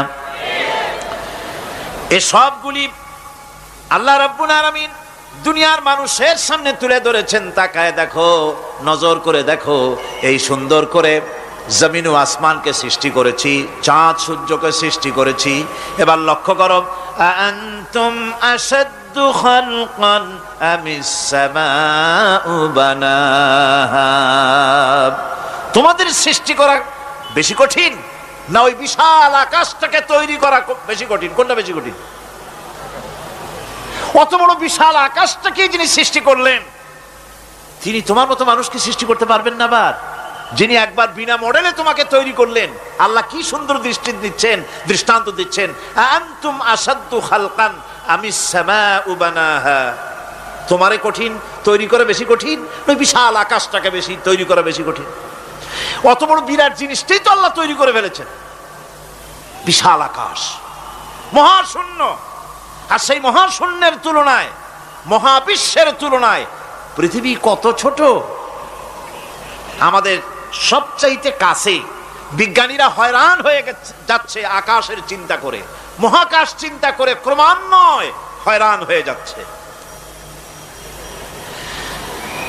আমাদের সবচাইতে নিকটতম যে গ্যালাক্সিটা আছে, এই গ্যালাক্সিটার ব্যাস হচ্ছে, যেটা সবচাইতে ছোট, গরিব গ্যালাক্সি। এটা বিজ্ঞানীরা বলেছে গরিব গ্যালাক্সি, দিনহীন। এই গরিব গ্যালাক্সি যেটা আমাদের সবচাইতে নিকটে, পৃথিবীর সবচাইতে কাছে, এর ব্যাস হচ্ছে, এর পরিধি হচ্ছে 1,00,000 আলোকবর্ষ সমান। 1,00,000 আলোকবর্ষ। প্রতি সেকেন্ডে আলোর গতি কত? 1,86,000 মাইল প্রতি সেকেন্ডে। প্রতি সেকেন্ডে যে আলোর গতি 1,86,000 মাইল, এর মিনিট, এর ঘন্টা, এর সপ্তাহ, এর মাস, এর বছর, এরকম 1,00,000 আলোকবর্ষ হচ্ছে সেই ছায়াপথের ব্যাস, এটার পরিধি। এটা হলো গরিব গ্যালাক্সি। আর এই গ্যালাক্সিতে বাস করে 10,000 কোটি তারকা। বিজ্ঞানীরা বলছেন যে তারকাগুলি সূর্যের চাইতে লক্ষ কোটি গুণে অনেক বড়। সুবহানাল্লাহ। তাহলে মহাকাশ সম্পর্কে চিন্তা করে মানুষ আজ অবাক হয়ে যাচ্ছে, চিন্তায় হয়রান হয়ে যাচ্ছে। বার্টন রাসেল তিনি বলেছিলেন, স্রষ্টার স্রষ্টাকে, স্রষ্টার স্রষ্টাকে। এর জবাব আরেকজন বিজ্ঞানী লিখেছেন যে স্রষ্টার স্রষ্টাকে এই চিন্তা তো সৃষ্টিতে করতে পারবে না। স্রষ্টার কোনো স্রষ্টা নাই। পৃথিবীতে যত স্রষ্টা আছে, মাইক যে তৈরি করেছে সেও একজন স্রষ্টা, ঠিক কিনা? কোন কথা বোঝেন তো আমার? মাইক যে তৈরি করেছে সেও একটা স্রষ্টা, ওই প্যান্ডেল যে তৈরি করেছে সেও একটা স্রষ্টা, চেয়ার টেবিল যে সৃষ্টি করেছে সেও একটা স্রষ্টা। কিন্তু এরা কেউ পূর্ণাঙ্গ স্রষ্টা নয়, কারণ এই মাইকটা তৈরি করার যত উপাদান, সমস্ত উপাদান আল্লাহ রাব্বুল আলামিনের তৈরি করা। কথা ঠিক কিনা? তুমি শুধু অ্যাসেম্বল করেছো, তুমি শুধু এগুলোকে এক জায়গায় করেছো। তোমার বাপেরও ক্ষমতা নেই লোহা তৈরি করা। পারবা লোহা তৈরি করতে? আরে কথা কন না কেন মিয়া সাহেব? পারবেন লোহা তৈরি করতে? পারবেন একটা বাঁশ বানাইতে? বাঁশ হোক, লোহা হোক, যা সব বাদ দেন, মাথার একটা চুল বানাইতে পারবেন? পাট দিয়া, রং দিয়া পরচুলা বানাইতে পারবেন, কিন্তু চুলের মতো করে একটা চুল বানাইতে পারবেন না। মানুষের শরীরের রক্তের মতো করে এক ফোঁটা রক্ত মানুষের শরীরের বাইরে বানান তো দেখি। তাহলে মানুষের যখন রক্তের প্রয়োজন হয়, তখন মানুষের কাছ থেকে রক্ত ধার নেওয়া লাগতো না, ফ্যাক্টরিতে রক্ত তৈরি হয়ে থাকতো, কোনো অসুবিধা হতো না। এক ফোঁটা রক্ত বানানোর শক্তি গোটা পৃথিবীর মানুষের নয়। সুতরাং তোমরা স্রষ্টা হলেও তোমরা হচ্ছ নাকের স্রষ্টা। ধার করো, অন্যের জিনিস ধার করিয়ে বানাও। মুকাম্মাল স্রষ্টা হচ্ছেন কে? আসল স্রষ্টা কে? এরকম বললে হবে না। গায়ের সমস্ত শক্তি দিয়া বলেন আসল স্রষ্টাকে। ওই বিজ্ঞানী বলছেন যে বার্টন রাসেল বলছে স্রষ্টার স্রষ্টাকে, স্রষ্টার স্রষ্টা তুমি খুঁজে পাবে না, তোমার মাথায় ঢুকবে না। আগে সৃষ্টি চিন্তা করো। তিনি বলেছেন একটা লবণ, একটা লবণের কণা, লবণ বলেন তো, একটা লবণের কণা, এক কণা লবণের ভেতরে যে কেলাস থাকে, এর ভিতরে যে সমস্ত উপাদান থাকে, সেই লবণের কণাগুলির মধ্যে কতগুলি উপাদান থাকে, সেই উপাদানগুলি চিন্তা করতে 1000 বার্টন রাসেলের মস্তিষ্কের প্রয়োজন। তো একটা লবণ কণার ভিতরে কি আছে সেইটাকে উদ্ধার করার জন্য যদি 1000 বার্টন রাসেলের মস্তিষ্ক লাগে, তাহলে গোটা বিশ্ব আকাশ আর জমিন যিনি সৃষ্টি করেছেন তাকে চিন্তা করা কি তোমার মগজে কুলাবে? দুনিয়ার প্রথম দিন থেকে শুরু করে কিয়ামত পর্যন্ত মানুষ, যত মানুষ এসেছে আর যত মানুষ আসবে, স্রষ্টা সম্পর্কে চিন্তা করা একটা অসম্ভব ব্যাপার। স্রষ্টার সামনে শুধু মাথাই নত করবা। তিনি কোত্থেকে এসেছেন, তিনি কে জানার দরকার নাই, তিনি আল্লাহ। তার নাম কি? মাথা নত করে দাও সামনে। তিনি আল্লাহ, সর্বশক্তিমান আল্লাহ, রব্বুল ইজ্জত ওয়াল জালাল। তিনি ছিলেন, তিনি আছেন, তিনি থাকবেন। তিনি অনন্ত, তিনি অসীম, তিনি চিন্ময়, তিনি অব্যয়, তিনি অক্ষয়, তিনি শাশ্বত, যার কোনো শুরু নাই, যার কোনো শেষ নাই। সুবহানাল্লাহ পড়ে। সুতরাং সেই মহান আল্লাহ রাব্বুল আলামিন তিনি বলছেন, বান্দারা তোমারে বানানো কঠিন না ওই বিশাল আকাশটা বানানো কঠিন? অত বড় বিশাল আকাশটাই তো আমি তৈরি করেছি। তোমার মৃত্যুর পরে তোমাকে জিন্দা করা মোটেই কোনো কঠিন ব্যাপার নয়, এটা খুবই সহজ। ভাইরা আমার, আল্লাহ সুবহানাহু ওয়া তাআলা পৃথিবীর মানুষকে এসব দৃষ্টান্ত দিয়ে সুন্দর করে মানুষকে বুঝাচ্ছেন, তিনি মানুষকে পরিষ্কার করে বুঝিয়েছেন। আল্লাহ পাক বলেন, এই পৃথিবীতে এসব প্রশ্নের চূড়ান্ত জবাব দিতে গিয়ে আল্লাহ পাক বলছেন, কুল ইউহিহাল্লাযী আনশাআহা আউওয়ালা মাররা ওয়া হুয়া বিকুল্লি খালকিন আলীম। বলে দাও, তোমাদের মৃত্যুর পরে সেই আল্লাহ রাব্বুল আলামিন তোমাদেরকে জিন্দা করবেন, যিনি তোমাদেরকে প্রথমবারে তৈরি করেছিলেন। প্রথমে যিনি সমস্ত জিনিস সৃষ্টি করেছেন, ওই আল্লাহ রাব্বুল আলামিন তোমাদেরকে আবার জিন্দা করবেন। আর এসব জিনিসকে খেল তামাশার বিষয়বস্তু করে তৈরি করা হয় নাই। সমস্ত জিনিসের পেছনে বিরাট উদ্দেশ্য কাজ করেছে, একটা লক্ষ্য নিয়ে, সামনে নিয়ে, উদ্দেশ্য নিয়ে আল্লাহ তৈরি করেছেন। আল্লাহ পাক বলছেন, ওয়ামা খালাকনাস সামাওয়াতি ওয়াল আরদা ওয়ামা বাইনাহুমা লাইবিন। এই পৃথিবীতে আকাশ, ওই বিশাল আকাশ এবং জমিন এবং এর মধ্যস্থিত কোন জিনিসকে আমি খামোখা তৈরি করি নাই, খেল তামাশার বিষয়বস্তু হিসাবে তৈরি করি নাই। যারা নাকি জ্ঞানবান, যারা বুদ্ধিমান, তাদের সম্পর্কে আল্লাহ বলেন, আল্লাযীনা ইয়াযকুরুনাল্লাহা কিয়ামান ওয়া কুউদান ওয়া আলা জুনুবিহিম ওয়া ইয়াতাফাক্কারুনা ফি খালকিস সামাওয়াতি ওয়াল আরদ রব্বানা মা খালাকতা হাযা বাতিলা সুবহানাকা ফাকিনা আযাবান নার। যারা নাকি জ্ঞানবান, যারা চিন্তাশীল, যারা শুধু পাইকারি দরে খায় আর ঘুমায় না, যারা চিন্তা ভাবনা করে, তারা দাঁড়ানো অবস্থায়, বসা অবস্থায়, সব অবস্থায়, আকাশ জমিন, রাত দিনের পরিবর্তন, মানব সৃষ্টি, এ সব কিছু চিন্তা গবেষণা করে বলে, রব্বানা মা খালাকতা হাযা বাতিলা, এ কোনো কিছুই তুমি নিরর্থক ভাবে সৃষ্টি করনি, সবগুলোই তুমি বিশেষ উদ্দেশ্য নিয়ে তৈরি করেছো। ফাকিনা আযাবান নার, সুতরাং আমাকে জাহান্নামের আগুন থেকে তুমি রক্ষা করো, আমাকে তুমি রক্ষা করো। আমরা সবাই বলি আমিন। চিন্তাশীল এবং গবেষক যারা, তারা এভাবে চিন্তা ভাবনার মাধ্যমে এ সব কিছু তারা বুঝতে পারে যে এই পৃথিবী খেল তামাশার বিষয় নয়। এই পৃথিবীকে আল্লাহ পাক এমনি এমনি তৈরি করেন নাই, দুনিয়ার মানুষগুলিকেও খামোখা সৃষ্টি করেননি, এর পেছনে বিরাট উদ্দেশ্য কাজ করেছে এবং আমাদের সকলকেই আল্লাহ রাব্বুল আলামিনের কাছে হাজির হতে হবে। সুতরাং এই পৃথিবীতে দুনিয়ার চাইতে অগ্রাধিকার দিতে হবে আখিরাতকে। দুনিয়ার চাইতে অগ্রাধিকার দিতে হবে কোনটাকে বলে? আখিরাতের অগ্রাধিকার দিতে হবে। আল্লাহ পাক বলছেন, ওয়ামা হাদিহিল হায়াতুদ দুনিয়া ইল্লা লাহুন ওয়া লাইবুন ওয়া ইন্নাদ দারাল আখিরাতা লাহিয়াল হায়ানু লাউ কানু ইয়ামালুন। এই দুনিয়া হচ্ছে নিছক খেল তামাশা, এটা আর কিছুই নয়। জীবনের প্রকৃত আবাসস্থল হচ্ছে আখিরাত। এই দুনিয়া একটা মোহ, এই মোহের পেছনে মানুষেরা ঘুরছে, বিবি বাল বাচ্চা এর পেছনে ঘুরছে।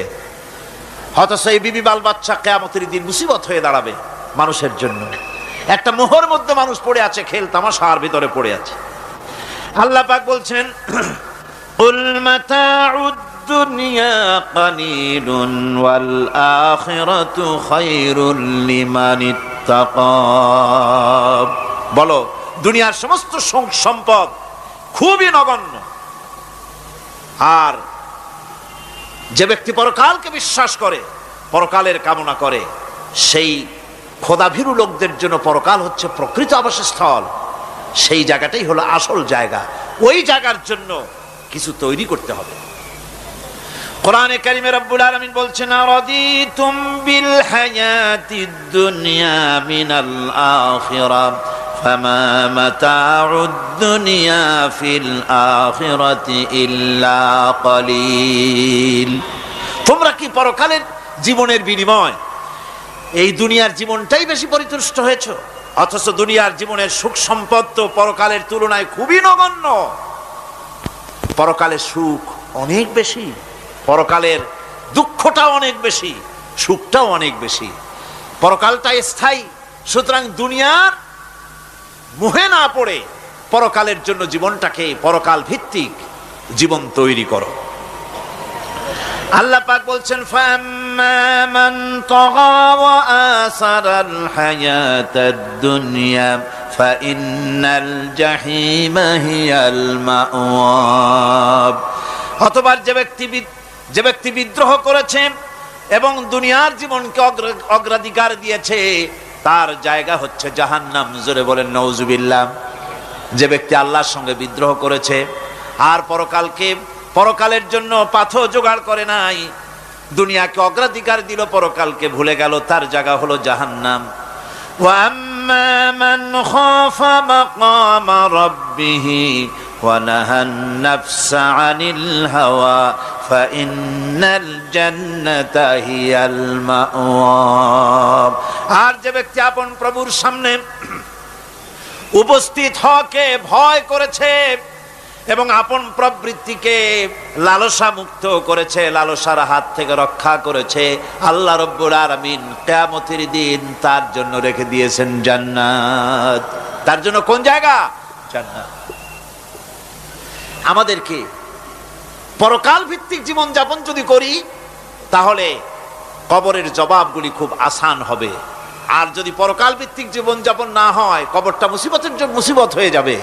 হযরত ওসমান রাদিয়াল্লাহু তাআলা আনহু কবরের কাছে গিয়ে খুব কাঁদতেন। সাহাবায়ে কেরাম প্রশ্ন করেছেন, হুজুর, রাসূল করিম সাল্লাল্লাহু আলাইহি ওয়াসাল্লাম যখন জান্নাত ও জাহান্নামের ওয়াজ করেন, তখনও তো এত বেশি আপনি কাঁদেন না, যত বেশি কাঁদেন কবরের কাছে এসে, কারণ কি? হযরত ওসমান রাদিয়াল্লাহু তাআলা আনহু বলতেন, আমার সাথীরা, আমি আমার হাবিবের কাছে, আল্লাহ রাব্বুল আলামিনের রাসূলের কাছে আমি শুনেছি, এই কবরটাই হলো প্রথম স্টেশন, এই কবরটাই হলো প্রথম ইমিগ্রেশন কাউন্টার। এই জায়গায় যদি কেউ ধরা পড়ে যায়, কারো যদি চার্জশিট হয়ে যায়, সব জায়গায় ধরা পড়ে যাবে। হাসরে মিজানে সিরাতে কোনো জায়গায় নাজাত পাবে না।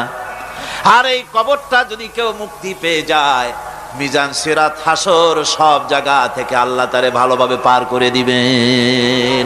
এটা হলো আসল জায়গা, মারাত্মক জায়গা, খুব মারাত্মক জায়গা।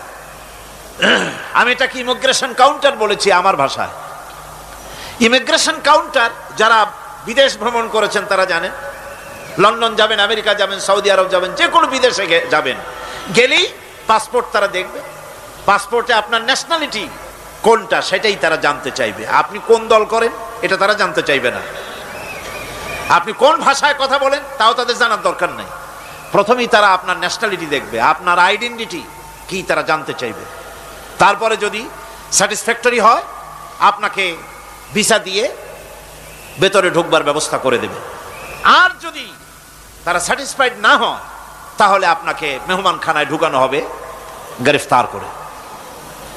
আপনি আন্দাজ এখানে আসছেন কেন? এই জন্য কবর হচ্ছে এ ধরনের একটি ইমিগ্রেশন কাউন্টার। কবরের ভিতরে মানুষ যখনই রাখা হবে সঙ্গে সঙ্গে দুজন ফেরেশতা আসবে।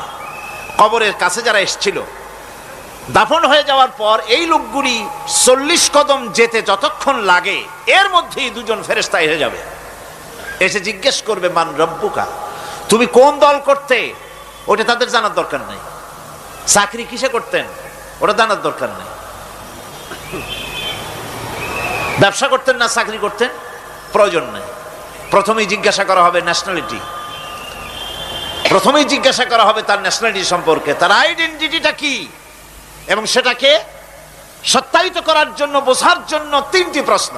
প্রথম প্রশ্ন মান রব্বুকা ওয়া মা দীনুকা ওয়া মান নাবিয়্যুকা, তোমার রব কে, তোমার দ্বীন কি, তোমার নবী কে। যদি এই ব্যক্তি বেঈমান হয়, মুনাফিক হয়, সে বলবে হায় হাতা লা আদরি, হায় হাতা লা আদরি, জানি না আমার রবকে আমি জানি না। তোমার দিন কি, দিন কারে কয় বুঝি না। এরপরে আল্লাহর নবী জনাবে মুহাম্মদ রাসূলুল্লাহ সাল্লাল্লাহু আলাইহি ওয়াসাল্লামকে দেখানো হবে, বলা হবে মা কুনতা তাকুলু ফি হাদার রাজুল, এই ব্যক্তি সম্পর্কে তোমার ধারণা কি নিকে, বলবে আমি চিনি না। নাউযুবিল্লাহ। বাস, এরপরে তার যা হবার তাই শুরু হয়ে যাবে। আর যদি বান্দাটা মুমিন হয়, প্রশ্ন করা হবে মান রব্বুকা, জবাব দেবে রব্বি আল্লাহ, আমার রব আল্লাহ রাব্বুল আলামিন। ওয়া মা দীনুকা, দীনুনা ইসলাম, আমার দিন হচ্ছে ইসলাম। এরপরে আল্লাহর নবীকে দেখানো হবে। কয়েক রকমের বর্ণনা আছে, কোন বর্ণনায় আছে হুজুরের আকারে দেখানো হবে অথবা রাসূলকে সরাসরি দেখানো হবে। বলা হবে মা কুনতা তাকুলু ফি হাদার রাজুল, এই লোকটি সম্পর্কে ধারণা কি।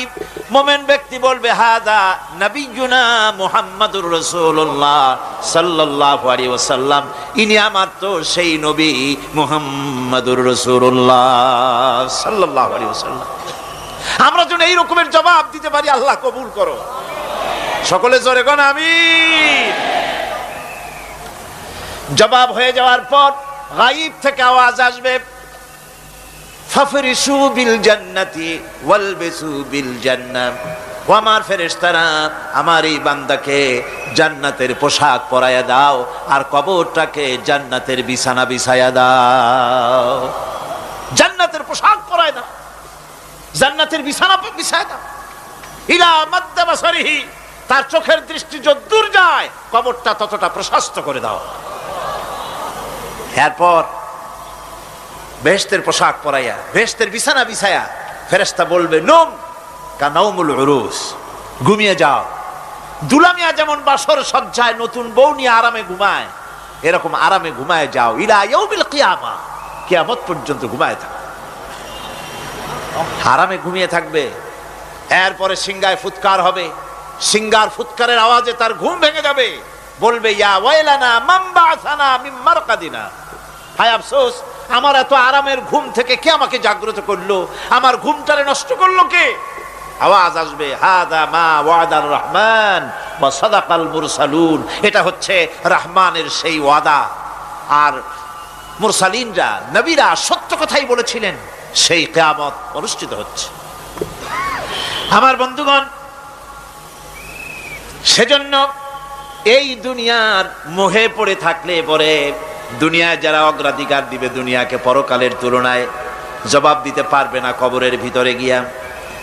আর যারা পরকালকে অগ্রাধিকার দিবে, দুনিয়ার চাইতে পরকালকে বেশি অগ্রাধিকার দেবে, আর আল্লাহর ভয় কলিজার ভিতরে রাখবে, কবরের জবাব সঠিকভাবে দিতে পারবে, কিয়ামতের দিন আল্লাহ রাব্বুল আলামিন তাদের জন্য জান্নাত দান করবেন। জোরে বলেন আমিন।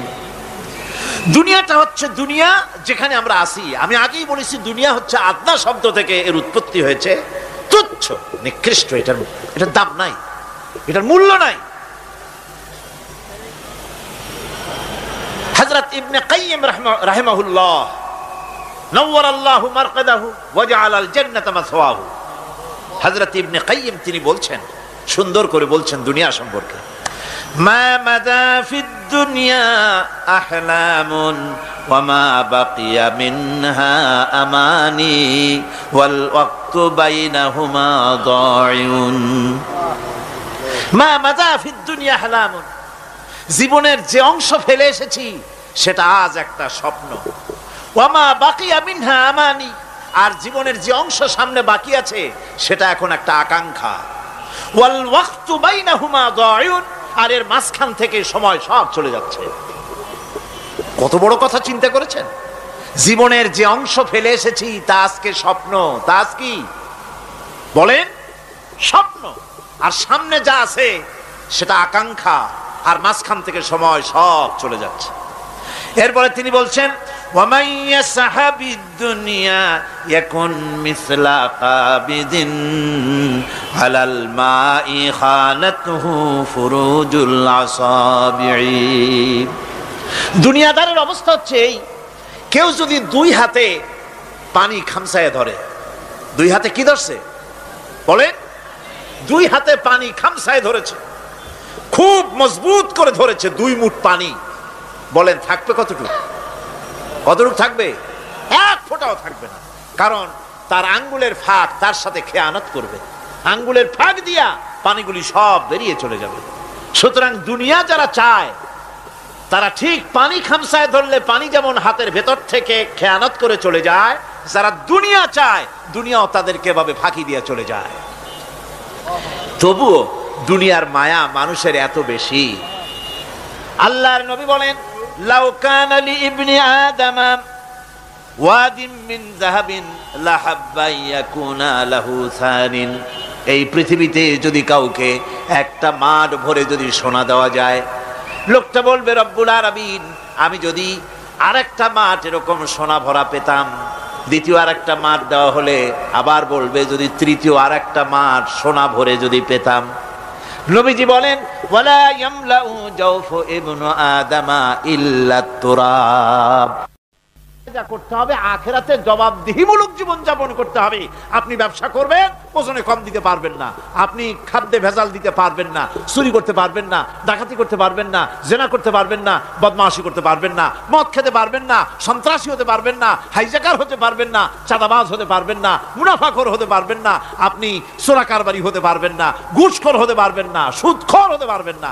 এই সব কাজ পরকালকে বিশ্বাস করলেই এ সমস্ত কাজ থেকে মানুষ বিরত থাকতে পারে। কথা ঠিক কিনা? এটাই হচ্ছে। সুতরাং এই পৃথিবী থাকবে না, এটা কি চিরকাল থাকবে না? এর একটা পরিসমাপ্তি ঘটবে।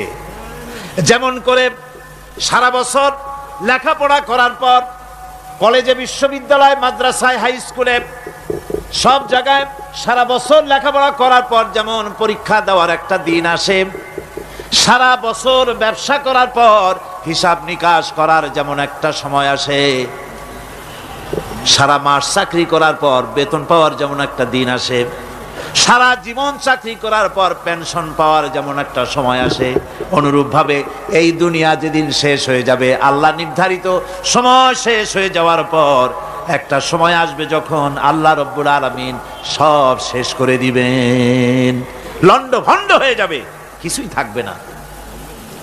কোরআনে কারিমে আল্লাহ সব বলেছেন, কোরআনে সব আল্লাহ বলে দিয়েছেন। আল্লাহ পাক বলেন এই পৃথিবীর সব কেমন ভাবে ধ্বংস হবে তার চিত্র আল্লাহ পাক কোরআনে কারিমে তুলে ধরেছেন। ইযাস সামাউ ফাতারাত ওয়া ইযাল কাওয়াকিবু তাসারাত ওয়া ইযাল বিহারু ফুজ্জিরাত ওয়া ইযাল কুবুরু বু'সিরাত। যখন আকাশসমূহ দীর্ণ বিদীর্ণ হয়ে যাবে, তারকাগুলি বিক্ষিপ্ত উত্তপ্ত হয়ে ছিটকে পড়বে, আর সমুদ্রগুলি উচ্ছ্বসিত হয়ে পড়বে, কবরগুলি সব তার ভেতরে যা আছে উদ্গীরণ করে দেবে, তারকাগুলি স্থিমিত হয়ে যাবে। এরপরে সমস্ত আকাশগুলি কাতাইয়িস সিজিল্লিল কুতুব, কিতাবের পৃষ্ঠার মতো একটার পরে একটা ঠাস ঠাস করে পড়তে থাকবে, চূর্ণ বিচূর্ণ হয়ে ভেঙে চুরে একাকার হয়ে যাবে। পাহাড়গুলিকে উড়িয়ে দেওয়া হবে, চন্দ্র এবং সূর্য একাকার হয়ে যাবে। আল্লাহ রাব্বুল আলামিন বলেন, ফাইদা বারিকাল বাসার ওয়া খাসাফাল কমার ওয়া জুমিআশ শামসু ওয়াল কমার। চক্ষু যখন বিস্ফারিত হয়ে যাবে, চাঁদ যখন তার আলো হারিয়ে ফেলবে, সূর্য যখন তার আলো হারিয়ে ফেলবে, চাঁদ আর সূর্য সব একাকার হয়ে যাবে, সেই সময়ের অবস্থাটা কি চিন্তা করো। মানুষ হয়রান হয়ে দৌড়াদৌড়ি করবে। ওয়াহুমিলাতিল আরদু ওয়াল জিবালু ফাদুক্কাতা দাক্কাতান ওয়াহিদা।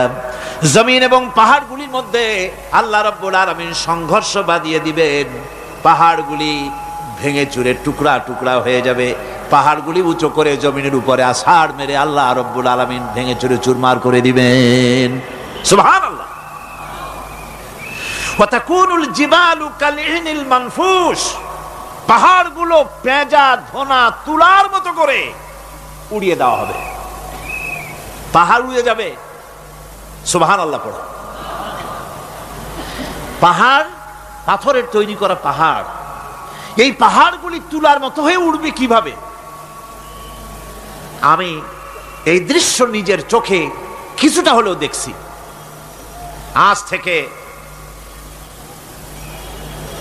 10 দিন আগে আমি ইটালি সফর করে এসেছি। ইটালির রাজধানী রোম। রোম প্রাচীন সভ্যতার লালন ভূমি। কোরআনে কারিমে সূরা রোম রয়েছে, এই রোম সেই রোম। এখানের বাদশার কাছে রাসূল করিম সাল্লাল্লাহু আলাইহি সাল্লাম হেরাক্লিয়াসের কাছে চিঠি পাঠিয়েছিলেন, সেই রোম। 12 থেকে 15,000-এর মতো বাংলাদেশি মুসলমান সেখানে আছে। জুমার দিন, যেদিন আমি গেলাম তার পরের দিনই জুমা ছিল। জুমার নামাজ পড়লাম ভ্যাটিকানের কাছেই বিশাল মসজিদ, ইউরোপের ভিতরে সবচাইতে বড় মসজিদ এটা। রোম ইসলামের দুশমনদের রাজধানী। সেইখানে যখন আজান হচ্ছে আশহাদু আন্না মুহাম্মাদার রাসূলুল্লাহ, আমার অনুভূতির কথা আপনাদেরকে বোঝাতে পারবো না, কি অনুভূতির সৃষ্টি হয়েছে আমার ভেতরে। ভ্যাটিকানের পোপ এক পাশে, কিছু দূরেই ভ্যাটিকান, ওটা হচ্ছে গোটা পৃথিবীর সমস্ত খ্রিস্টানদের কাবা, ভ্যাটিকান। তার পাশেই বিশাল মসজিদ, সেখানে নামাজ পড়লাম। চিন্তার ভেতরে আসলো আল্লাহ রাব্বুল আলামিন তার হাবিবের নাম, তার তাওহীদ, তার রিসালাতকে কিভাবে বিশ্বময় ছড়িয়ে দিলেন। আবু জাহেল চাইছিল মুহাম্মদ সাল্লাল্লাহু আলাইহি ওয়াসাল্লামকে স্তব্ধ করে দেবে মক্কার জীবনেই। কত বদনাম, সাহের, কাহেন, কাযযাব, শায়ের, নাউযুবিল্লাহি মিন যালিক, কত গালাগালি করলো। আর আল্লাহ শুনালেন, হাবিব চিন্তার কোনো কারণ নাই, ওয়া রাফা'না লাকা যিকরাক, আমি আপনার প্রশংসা বিশ্বময় ছড়িয়ে দেব। সুবহানাল্লাহি ওয়া বিহামদিহি। রোম প্রোগ্রাম শেষ করে আমাকে তারা নিয়ে গেল, যেটা আমি বলছি সফর কাহিনী শোনাবার সময় এটা না, যেহেতু এর সঙ্গে প্রাসঙ্গিক সেজন্য বলছি। পাহাড় কেমনে তুলার মতো হয়ে উড়বে তার নজির দেখেছি। রোম শহর থেকে 300 মাইল দূরে, 300 কিলোমিটার দূরে নেপোলিয়ান বোনাপার্ট তার বাড়ি, এবং ওটা তার নামই একটা প্রভিন্স। ভূমধ্য সাগরের পারে ভিসুভিয়াস, পৃথিবীর সবচাইতে বড় আগ্নেয়গিরি, সেটা দেখাতে নিয়ে যাওয়া হলো আমাকে। যে পাহাড়টা পৃথিবীর মাটি থেকে তার চূড়া হচ্ছে 3 মাইল উঁচু। এর 2 মাইল গাড়িতে করে ঘুরে ঘুরে যাওয়া যায়, এরপর আর গাড়িতে যাওয়া যায় না, বাকিটুকুন যেতে হবে হেঁটে হেঁটে। পাহাড়ের উপরে অক্সিজেন কম, বেশ কষ্ট হচ্ছিল উঠতে। জীবনে প্রথম পাহাড়ে চড়েছি, জাবালে নূর, রাসূল করিম সাল্লাল্লাহু আলাইহি সাল্লামের উপরে যেখানে ওহী হয়েছিল সর্বপ্রথম। পাহাড় চড়ার একটা অভিজ্ঞতা ওখান থেকে আমার কিছুটা হয়েছিল। খুব কষ্ট হলো বাকি 1 মাইল উঠতে। যখন বিসুবিয়াসের একদম শীর্ষে চলে গেছি, সেখানে গিয়ে আমার সাথে 15-20 জন লোক ছিল। আমি নিজে আল্লাহু আকবার বলে আমার গলা থেকে আওয়াজ বেরিয়ে গেল। আমি দেখতে পেলাম বিসুবিয়াসের শীর্ষে বিশাল গর্ত। আমার মনে হয় গর্তটা এই মাঠের 1/4 হবে। এই মাঠের 1/4 হবে গর্তটা। সেই গর্তটার গভীরতা হচ্ছে 1.5 কিলোমিটার। এইখান থেকে পাথরগুলি উত্থিত হয়েছে, আগ্নেয়গিরি পাথর আগুনে গলে লাভা হয়ে এগুলি পাহাড় বেয়ে উপচে পড়েছে, চতুর্দিকে 12 মাইল ছড়িয়ে গিয়েছে। আমার মনে পড়লো ওয়াকুদুহান নাস ওয়াল হিজারা, জাহান্নামের আগুনের ইন্ধন হবে মানুষ আর পাথর। আমি সেখানে সেজদায় পড়ে গিয়া কান্নাম আর বললাম, আল্লাহ জাহান্নামের আগুন হারাম করে দিও আমাদের জন্য। পাথর কিভাবে গললো, গলে পাথরগুলি গলে পুড়ে চতুর্দিকে পড়েছে আর ছিটকেছে, চতুর্দিকে ছিটকে পড়েছে। সেই পাথরগুলি ছিটকে ছিটকে যেগুলি পুড়ে পড়েছে সেগুলিকে দূরে সাদা রঙের বলে মনে হয়, কোনোটা সাদা কোনোটা কালো, মনে হয় যেন তুলার মতো হয়ে পড়ে আছে চতুর্দিকে। 1944 সনে তৃতীয়বারের মতো ভিসুবিয়াসী অগ্নিগিরি যে অগ্নি উৎপাত করে তাতে আশেপাশের 12 মাইল এলাকা এফেক্টেড হয়ে যায়। পাথরগুলি গলে এভাবে বিধ্বস্ত করে দিয়েছে। এখান থেকে এখানে জোহরের নামাজ, আসরের নামাজ আমরা পড়লাম, আল্লাহর কাছে খুব দোয়া করলাম। এখনো ধোঁয়া উঠতেছে, এখনো পাহাড়ের ফাটল দিয়ে ধোঁয়া উঠছে। একজন হাত দিয়ে আমাকে বলল যে খুব গরম লাগে ধোঁয়াগুলি। ওখানকার লোকেরা বলল যে ভেতরে এখনো আগুন আছে, তবে সুপ্ত, যে কোনো মুহূর্তে আবার তা জাগ্রত হতে পারে। আমরা সেখান থেকে নেমে এলাম। একটু কিছু দূর গিয়েই সেখানে হলো পম্পেই শহর। এই পম্পেই শহরটা হচ্ছে ঈসা আলাইহিস সালামের জন্মের 2000 বছর আগে এই শহর তৈরি হয়। ঈসা আলাইহিস সালামের জন্মের 179 বছর পর ভূমিকম্প হয়। সেই ভূমিকম্পে গোটা পম্পেই শহরটা পৃথিবীর মানুষের চোখের আড়াল হয়ে যায়, ধ্বংস হয়ে যায়, মাটির তলায় গরক হয়ে যায়। আজ থেকে 200 বছর আগে মাটি খনন করতে গিয়ে এই শহর আবিষ্কৃত হয়। পুরা শহরটা খুঁড়ে তারা বের করেছে। 180 হেক্টর জমিনের উপরে এই বিশাল শহর। ঘুরে ঘুরে দেখলাম, গাড়ি চলে না সেখানে, পায়ে হেঁটে দেখতে হলো। প্রশস্ত রাস্তা।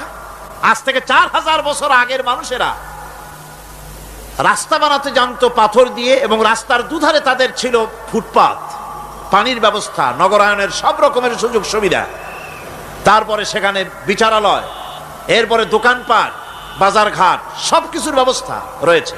বিশাল বিশাল পাথরগুলি দিয়ে পিলার তৈরি করা। ভাবলাম এই পিলারগুলি, এই পাথরগুলি তারা কিভাবে ক্রেন ছাড়া এত উপরে উঠালো কি করে, আমার মাথায় আসলো না।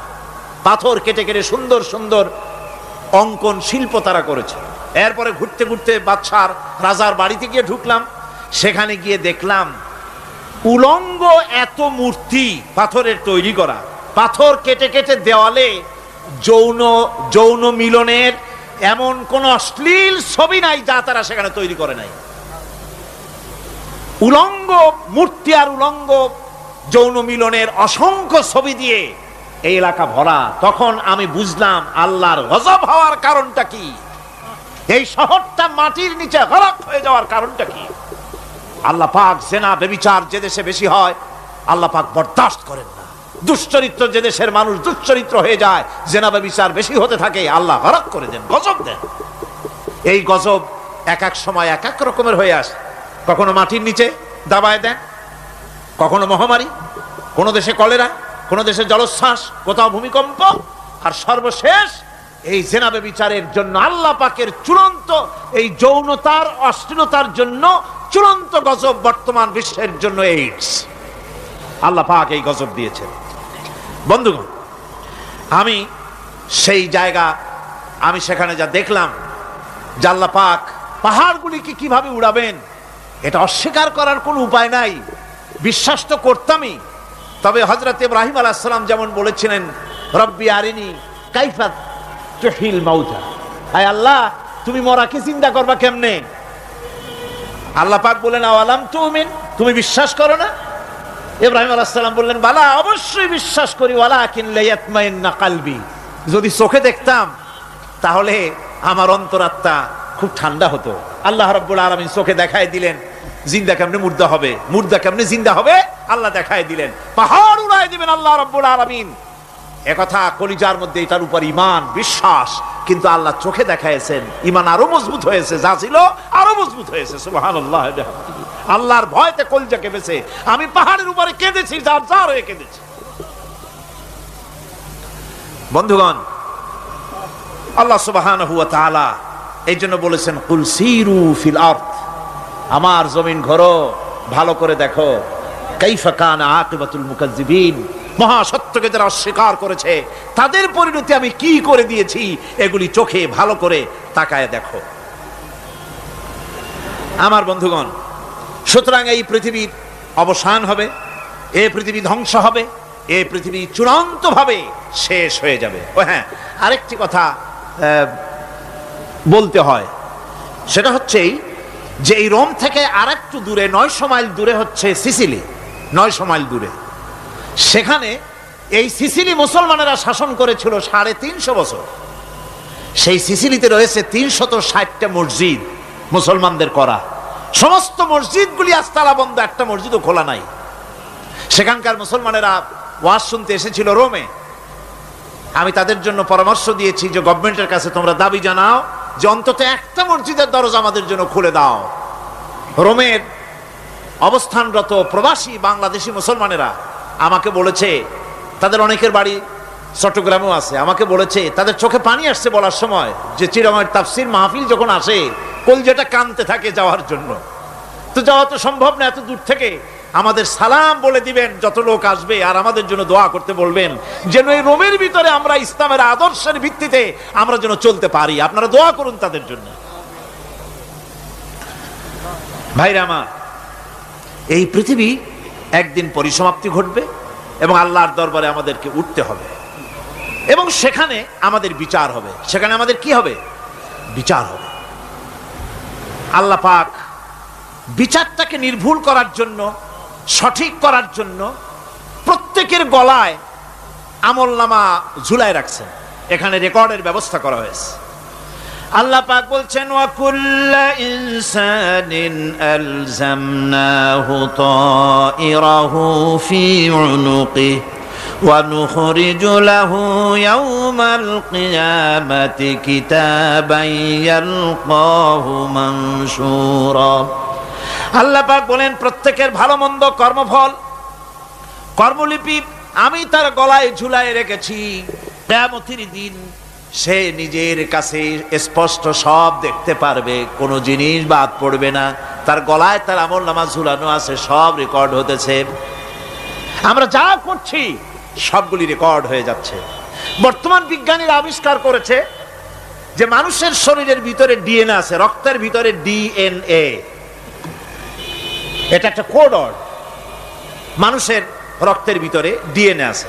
যেমন তার ব্রেনের ভিতরে কতগুলি কোষ আছে, এক একটা কোষ এক এক ধরনের কাজ করে, অনুরূপভাবে তার শরীরের ভিতরে রক্তের ভিতরে ডিএনএ আছে। এই ডিএনএটা কি? এই ডিএনএটা হচ্ছে, এই ডিএনএ একটা কম্পিউটারের মতো কাজ করতেছে। লোকটা কি করবে, কোথায় যাবে, সে ভালো হবে মন্দ হবে কি হবে, সব তার ডিএনএর মধ্যে রেকর্ডকৃত আছে। এটা বোঝার জন্য একটা সুন্দর দৃষ্টান্ত দেওয়া যায়। যেমন এই কাগজটাকে আপনারা মনে করুন একটা গাড়ির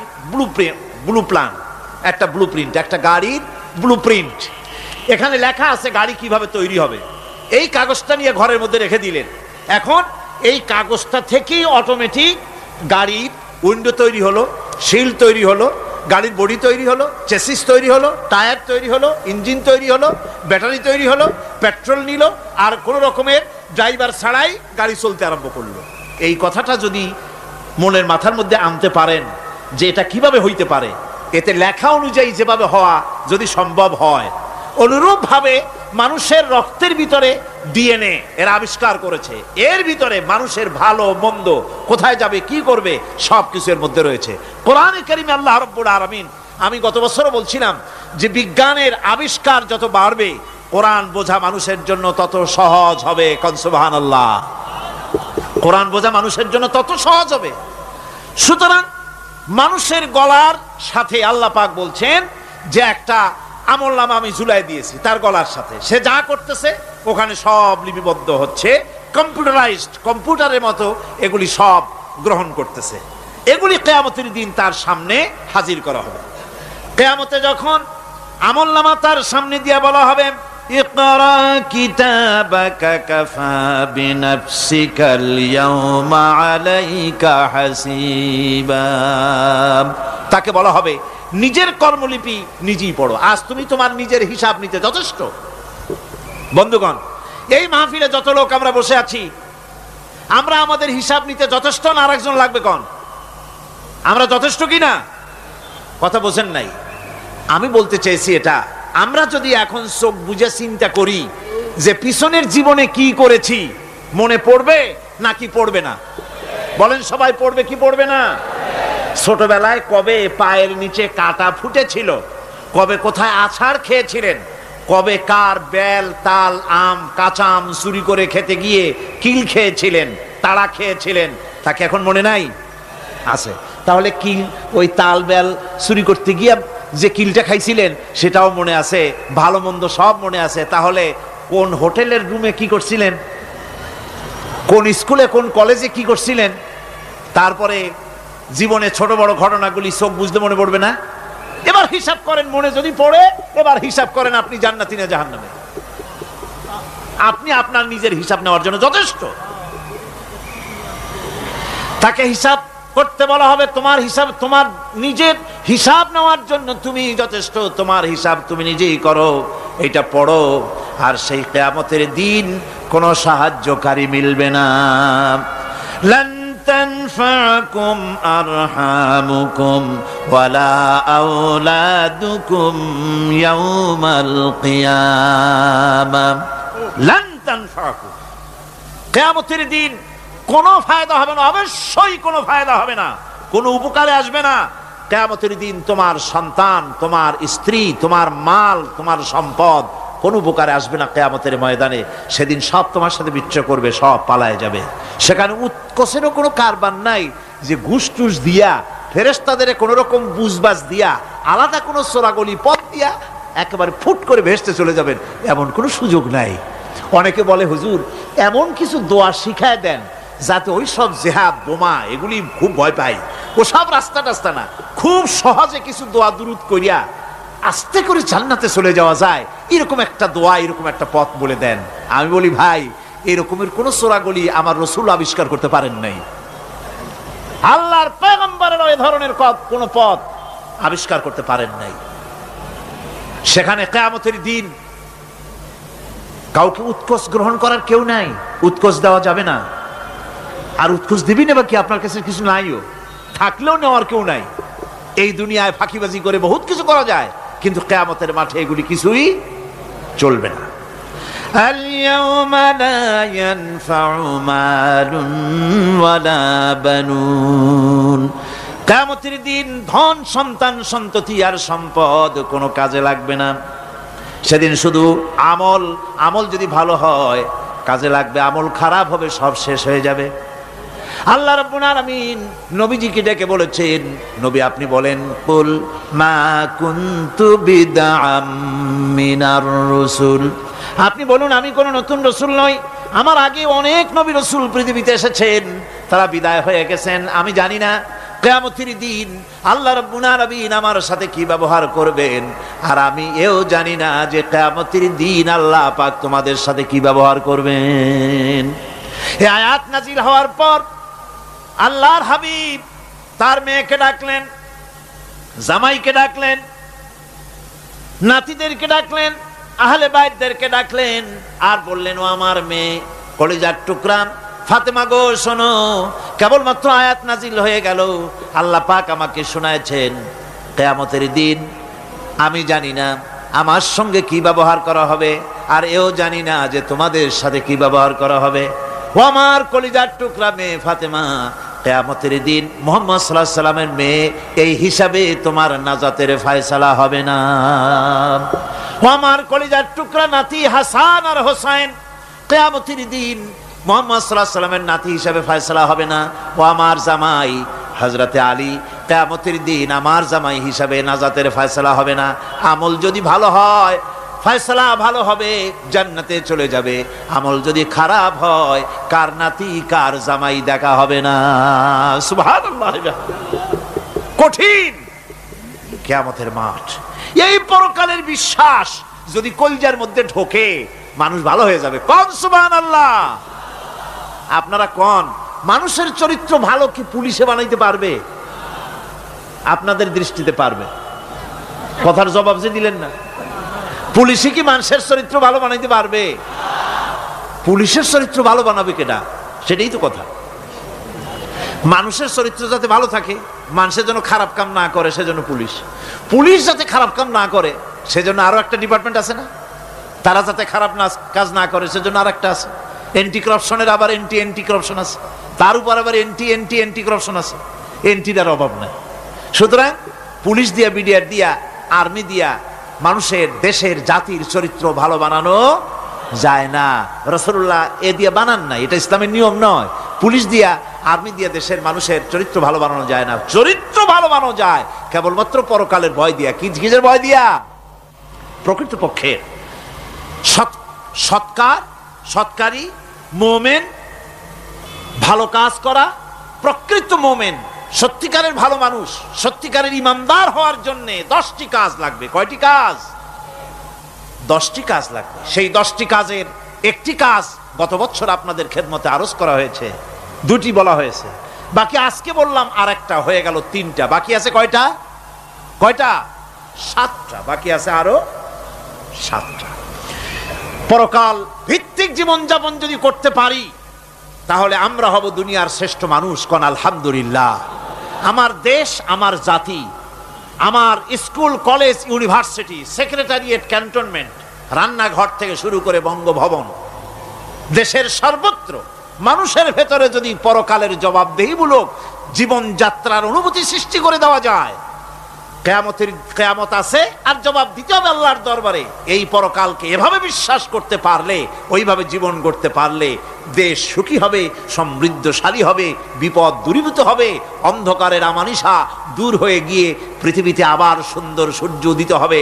ইসলামের নতুন বার্তা নিয়ে পৃথিবীতে শান্তি আসবে, সুখ আসবে, সমৃদ্ধি আসবে, স্বাধীনতা টিকবে, সার্বভৌমত্ব টিকবে।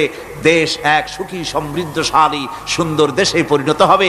বাংলাদেশ হবে পৃথিবীর একটা আদর্শ দেশে পরিণত হয়ে যাবে যদি এই কথাগুলি আমরা বিশ্বাস করি আর আমল করে চলতে পারি। আল্লাহ পাক যেন সে তৌফিক আমাদের দেন। সকলে বলি আমিন। সকলে কোন আমিন। মুনাজাত হবে, দাঁড়ানো ভাইরা বসে। মুনাজাত হবে, দাঁড়ানো ভাইরা সকলে বসে। ওই যে রাস্তায় যারা দাঁড়িয়ে আছেন, পাশে যারা আছেন, সব বসুন, এক মুহূর্তে বসুন। মুনাজাত, দোয়া। আমি গত বছর বলেছি, এবারও বলি, মুনাজাতের কথা বললে কিছু লোক আছে, এই 2-4 জন 5 জন হাঁটে। এটা কিন্তু একটা আসলেই বেয়াদবি। এটা কি কন্ত দেখি? যেহেতু মুনাজাত করা হচ্ছে কার কাছে? দোয়া করা হচ্ছে কার কাছে? কখনোই সাহস করবেন না যে দোয়া করার কথা বললে আপনি হাঁটবেন। কেন? দুঃখটা কিসে? মুনাজাত করিয়া উজু লাগে, উজু করে আসবেন, নামাজ পড়বেন জামাতে। অবশ্যই আলোচনাগুলি খুবই গুরুত্বপূর্ণ। আগামীকাল, পরের দিন এর একটা যদি মিস করেন, গ্রেট মিস্টেক হবে। এটা বড় রকমের আপনি একটা লস করবেন। কাজী কোনোটা যেন আপনি না হারান। আল্লাহ পাক আমাদেরকে যেন বলার, শোনার, আমল করার তৌফিক দেন। কোন আমিন। তাড়াতাড়ি করবেন, হাত চালায়। বালাগাল উলা বিকামালিহি কাশাফাত দুজা বিজামালিহি হাসনাত জামিউ খাসালিহি সাল্লু আলাইহি ওয়া আলিহি। মুনাজাতের পর আজান হবে বা জামাআত এশার নামাজ পড়ে যাবেন। অবশ্যই জামাত পরিত্যাগ করবেন না, জামাতে নামাজ পড়ে যাবেন। এটা একটি জীবনের জন্য বড় রকমের অ্যাচিভমেন্ট হবে। নামাজ পড়ি তারপরে বিদায় হবে। আল্লাহুম্মা আমিন। ربنا ظلمنا أنفسنا وإن لم تغفر لنا وترحمنا لنكونن من الخاسرين ربنا لا تزغ قلوبنا بعد إذ هديتنا وهب لنا من لدنك رحمة إنك أنت الوهاب আয় আল্লাহ তাআলা, হাজার হাজার মুসলমান নরনারী দীর্ঘক্ষণ ধরে তোমার কোরআনে কারিমের আলোচনা শুনেছি, দরুদ ও সালাম পড়েছি, জিকির আজগার করেছি। মেহেরবানি করে সওয়াবটুকুন জনাবে মুহাম্মদুর রাসূলুল্লাহ সাল্লাল্লাহু আলাইহি ওয়াসাল্লামের রূহ মুবারকে পৌঁছায় দাও। হে আল্লাহ তাআলা, तमाम পৃথিবীর মাটির নিচে যত মুমিন মুমিনাত শুয়ে আছেন তাদের আরওয়ার পরে সওয়াব পৌঁছায় দাও। রব্বুনা রবিন, আমাদের মধ্য থেকে মা বাপ যাদের দুনিয়া থেকে বিদায় হয়ে গেছে, কবরগুলিকে জান্নাতের টুকরা বানায়া দাও। রব্বির হামহুমা কামা রব্বায়ানি সগীরা। সকলে পড়েন রব্বির হামহুমা কামা রব্বায়ানি সগীরা। আয় আল্লাহ তাআলা, আমাদের পীর মুর্শিদ, আমাদের উস্তাদ, আমাদের ভাই বোন, আত্মীয় স্বজন যার যা মারা গেছে সকলকে ক্ষমা করে দাও। গোটা পৃথিবীতে আজকে যত মুসলমান বেঁচে আছেন সমস্ত মুসলমানদের গুনাহ খাতা মাফ করে দাও। সমস্ত মুসলমানদেরকে এক বানায় দাও, নেক বানায় দাও। মুসলমানদের জিন্দেগির গুনাহ খাতা মাফ করে দাও। হায় আল্লাহ তাআলা, আমরা সারা জীবন গুনাহ করেছি, গুনাহ করে জীবনটারে নষ্ট করে ফেলেছি। মাবুদ গো, দয়া করে জীবনের সব গুনাহগুলি আজ তুমি ক্ষমা করে দাও। আয় আল্লাহ তাআলা, কোরআনে কারীমের মাহফিলকে আমরা থাকবো না, আমরা তো চলে যাব, বিদায় হব। আয় আল্লাহ, এই মাহফিল যেন শেষ না হয়, কিয়ামত পর্যন্ত প্রতি বছর মাহফিল হতে পারে কোরআনের, এই যাত্রা যেন ভঙ্গ না হয়ে যায়। আয় আল্লাহ তাআলা, এই পবিত্র অনুষ্ঠান যেন শেষ না হয়ে যায়, প্রতি বছর হতে পারে। তুমি মেহেরবানি করে এই সিলসিলা জারি রেখে দিও। কোরআনে কারীমের আজমত, কোরআনের বরকত দিয়ে আল্লাহ তুমি আমাদেরকে মালামাল করে দাও।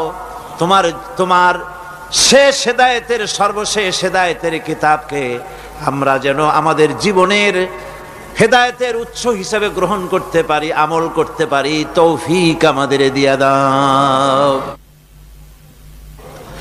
রব্বানা তাকাব্বাল মিন্না ইন্নাকা আনতাস সামিউল আলিম ওয়া তুব আলাইনা ইন্নাকা আনতাত তাওয়াবুর রহিম। সুবহান রাব্বিকা রাব্বিল ইজ্জাতি আম্মা ইয়াসিফুন ওয়া সালামুন আলাল মুরসালিন আলহামদুলিল্লাহি রাব্বিল আলামিন। ওয়াজআল আখিরা কালিমাতিনা ইনদাল মাউত লা ইলাহা ইল্লাল্লাহু মুহাম্মাদুর রাসূলুল্লাহ।